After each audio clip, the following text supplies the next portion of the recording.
Mesdames et messieurs, bienvenue. L'invité du jour, c'est maintenant.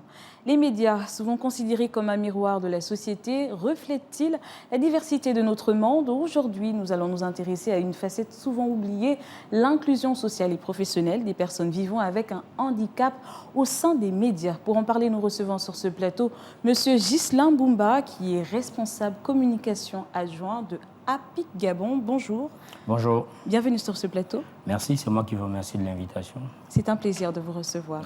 Alors, premièrement, c'est quoi APIC?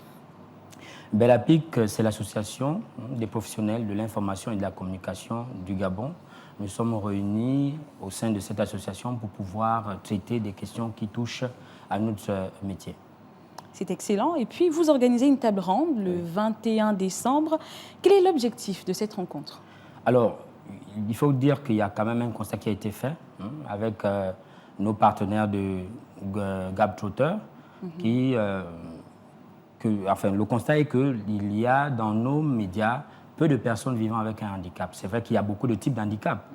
Il y a ceux qui sont sur des handicapés moteurs, les malentendants, et il y a les malvoyants, et il y a bien d'autres. Mais cela n'empêche qu'il y a certains parmi eux qui se détachent quand même pour pouvoir... la vraie question, c'est pourquoi ils ne sont pas si nombreux dans nos médias? Est-ce que c'est parce que ces personnes ne sont pas intéressées? Est-ce que c'est parce que l'inclusion pose véritablement problème?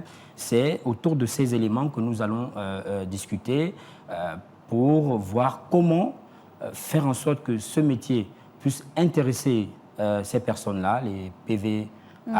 Voilà, il faut qu'on sache comment les amener à s'intéresser s'ils ne s'y intéressent pas vraiment et quels sont les mécanismes avec lesquels on pourrait les aider à intégrer le métier. Parce que dans les médias, il n'y a pas que la télévision, il n'y a pas que la radio, il y a d'autres métiers à l'intérieur des médias.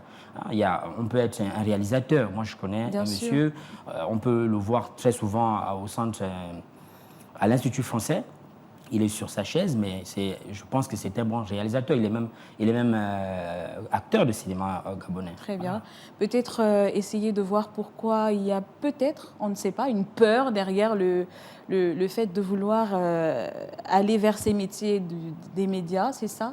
Oui, c'est justement, on va discuter avec eux, parce que ce sont eux qui sont au centre de cette table ronde. On va discuter avec eux pour qu'ils nous disent qu'est-ce qui explique que il n'y ait pas beaucoup d'entre eux dans le métier. Est-ce que c'est parce que nous qui sommes entre griffes mieux nantis par la nature, leur empêchons de franchir le pas, ou c'est une auto-stigmatisation, par exemple. Donc, ce sont des éléments sur lesquels nous devons débattre lors de cette table. Oui. Très bien. Justement, le thème, c'est représentation des personnes en situation de handicap dans les médias locaux entre visibilité et stéréotypes. Je veux revenir. Pourquoi avoir choisi ce thème? Est-ce que ça part d'un constat? Parce que vous avez dit que vous avez... Je pense que ça part d'un constat, c'est ça? Parce que vous avez remarqué qu'il n'y a pas suffisamment de personnes atteintes d'un handicap qui travaillent au sein des médias, c'est ça? Oui, effectivement, c'est partant de ce postulat que nous nous sommes dit, il faut en parler. Et qui pour mieux en parler qu'eux-mêmes? Alors, nous savons par exemple qu'il y a plein d'associations qui regroupent ces personnes-là. Et nous voulons, comme je l'ai dit préalablement, comprendre pourquoi est-ce qu'elles ne sont pas si représentatives dans ce métier. Est-ce que c'est parce que, comme je l'ai dit, nous les excluons? Est-ce que c'est une auto-exclusion? Et comment parvenir à les amener à s'intéresser à ce métier qui regorge de beaucoup de spécificités dont on n'a pas forcément besoin d'avoir, je ne veux pas dire, ça va paraître un peu trivial, avoir par exemple toute sa tête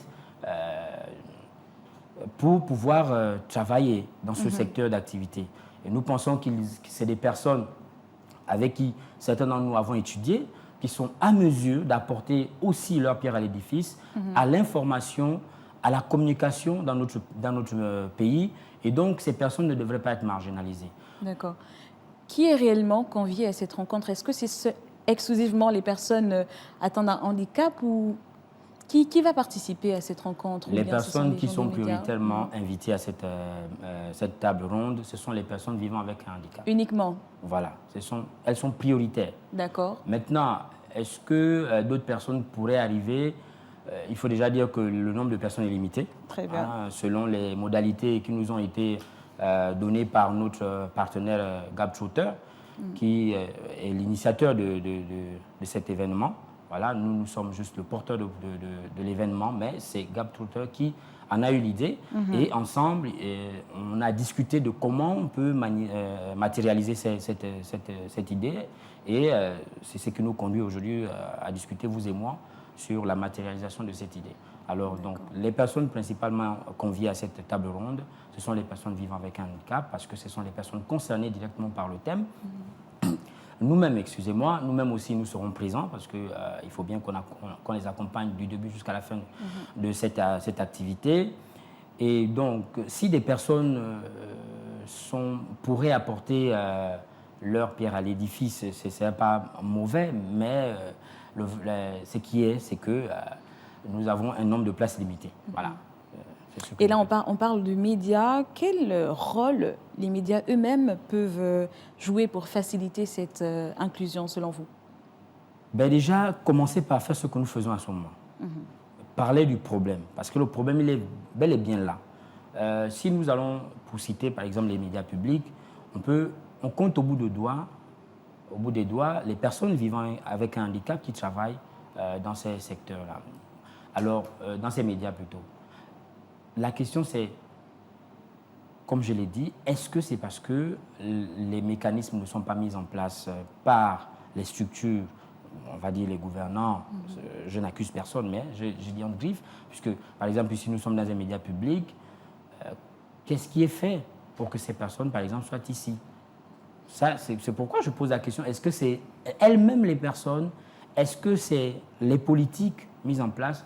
Tout ça va être débattu et nous pourrons à la fin comprendre quel est réellement le vrai problème et comment on va réfléchir pour faire une espèce de mémorandum que nous pourrons transmettre aux autorités éventuellement pour voir comment faire en sorte améliorer les choses, voilà, améliorer les faire choses. surtout beaucoup de sensibilisation parce Voilà, oui. qu'effectivement, il y a des gens qui ne savent pas comment s'y prendre face à ces personnes-là. Oui. Et donc, il y a d'autres qui deviennent même méchantes, qui sont malheureusement méchantes envers ces personnes. Elles ont tendance à juger ces personnes. Donc, c'est peut-être essayer de faire un peu de sensibilisation pour ne plus que certaines choses se produisent et puis pour faciliter aussi leur insertion. Oui, Qui sait. effectivement. Alors, que comptez-vous faire des recommandations qui seront formulées à l'issue de cette table ronde? Ben, ces recommandations vont servir de mémorandum, comme je le disais tout à l'heure, voilà, que nous allons transmettre aux autorités compétentes. Très bien. Pour qu'elles sachent qu'il y a ces personnes-là qui sont, comme je l'ai dit, à mesure d'apporter quelque chose à notre pays. Très bien. Et depuis l'arrivée du CTRI au pouvoir, nous avons bien compris que l'inclusion fait partie de leitmotiv de cette gouvernance qui se veut inclusive. Donc, très bien. Voilà, donc il faut penser à ces gens et comment y parvenir, ça, on va en discuter avec eux parce qu'eux-mêmes, ils peuvent être la solution. Nous pensons qu'on ne peut pas parler de quelqu'un sans cette personne-là. Bien sûr. Ça n'aura pas d'impact. Alors, il faut consulter la communauté pour que la communauté vous dise voici comment nous voyons les choses. Et que si vous voulez réellement nous aider, voici de quelle manière vous devez nous accompagner. Très bien. Voilà, donc c'est ça notre objectif. Alors que nous sommes en train de nous acheminer vers la fin, quelle information supplémentaire vous pouvez donner sur cette rencontre? Le lieu, l'heure par exemple? Alors, l'événement va se tenir ce 21 décembre 2024 du côté d'AONG, notamment je crois que c'est le bâtiment des petites et moyennes entreprises. Très bien. Voilà, PME AONG, à côté du marché d'AONG. Et il va se dérouler de 9h à 12h30. Voilà, nous invitons les personnes à comprendre que nous ne le faisons pas pour nous prévaloir. Nous le faisons parce que nous pensons que ces personnes ont de quoi offrir. Et nous estimons que pour ce fait, ils devraient être inclus dans le processus. Comme nous voyons, par exemple, nous avons un sénateur, pour ne pas le citer. Ça veut dire que ils sont en mesure d'apporter quelque chose, mais il faut les accompagner. Très bien. Voilà. Alors c'est excellent, c'est déjà la fin de notre émission. Je rappelle que nous étions avec M. Ghislain Boumba, qui est responsable communication adjoint de APIC Gabon. Merci d'être passé sur ce plateau, M. Boumba. C'est moi qui vous remercie et j'espère que ce n'est pas la dernière fois. Bien sûr.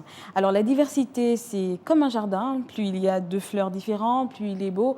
Cette citation met en avant la richesse que la diversité apporte à un environnement de travail. C'est sur cette belle citation que je vous dis au revoir et à très vite pour un nouveau numéro de l'invité du jour. En attendant, bonne suite de programme sur Gabon 24.